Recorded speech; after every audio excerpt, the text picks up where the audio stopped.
Assalamualaikum warahmatullahi wabarakatuh. Perkenalkan, nama saya Ria Dinata, mahasiswi Universitas Riau, Fakultas Keguruan dan Ilmu Pendidikan, Program Studi Pendidikan Fisika. Baiklah, di sini saya akan membahas suatu eksperimen, yaitu eksperimen pengukuran dan massa jenis. Sebelum saya melakukan eksperimen, terlebih dahulu saya akan menjelaskan tentang pengukuran dan massa jenis. Pengukuran akurat saat ini merupakan bagian terpenting dalam fisika, tetapi tidak ada pengukuran yang dapat secara mutlak. Ada suatu ketidakpastian timbul dari berbagai sumber yang berbeda, di mana pengukuran terdapat 7 besaran pokok beserta satuannya.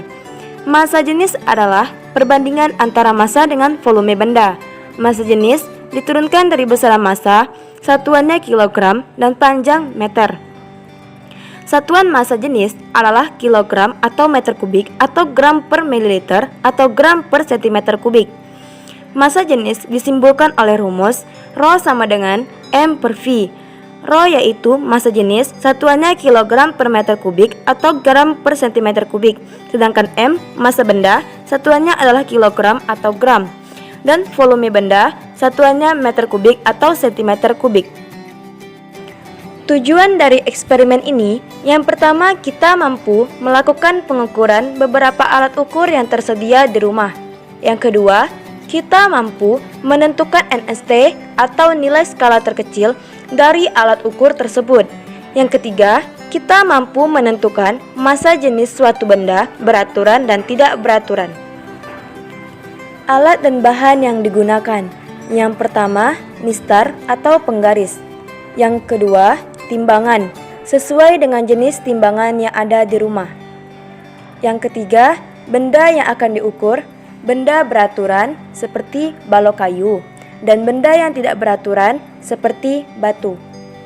Yang keempat, gelas ukur yang tersedia di rumah. Yang kelima, air. Dan yang keenam, alat ukur lain yang tersedia di rumah.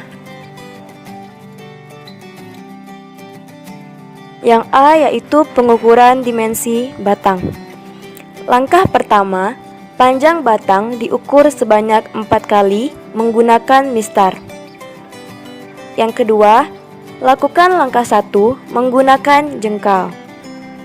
Dan yang ketiga, catat hasil pengukuran pada tabel A. Selanjutnya, B, pengukuran massa. Langkah pertama, massa batu diukur dan catat hasilnya pada tabel B. Yang kedua, pengukuran yang sama diulangi sebanyak 4 kali. Langkah ketiga, langkah 1 dan langkah 2 dilakukan untuk pengukuran massa balok. Langkah keempat, catat hasil pada tabel B. Selanjutnya yang C, pengukuran massa jenis zat. Langkah pertama, panjang, lebar, dan tebal balok diukur menggunakan mistar sebanyak 4 kali. Langkah kedua, massa balok ditimbang menggunakan neraca. Langkah ketiga, catat hasil pada tabel C1. Langkah keempat, massa sebuah benda tak beraturan atau batu ditimbang menggunakan neraca atau timbangan. Langkah kelima, volume diukur menggunakan gelas ukur. Caranya yaitu isi gelas dengan air yang penuh sampai batas bibir gelas. Kemudian masukkan benda yang diukur. Air yang tumpah ditampung dan dipindahkan ke gelas ukur. Untuk mencari volume benda, kita harus menentukan volume akhir dikurang dengan volume awal benda. Volume akhir benda 350 dikurang volume awal benda 300. Jadi, volume benda sama dengan 50 ml.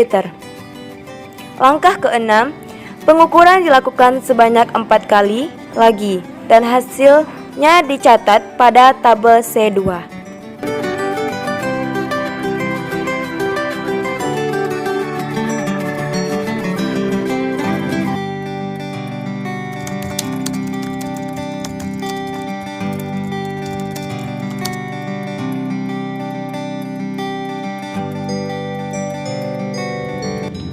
Baiklah, itu saja pembahasan eksperimen kali ini. Saya mohon maaf atas kekurangannya. Assalamualaikum warahmatullahi wabarakatuh.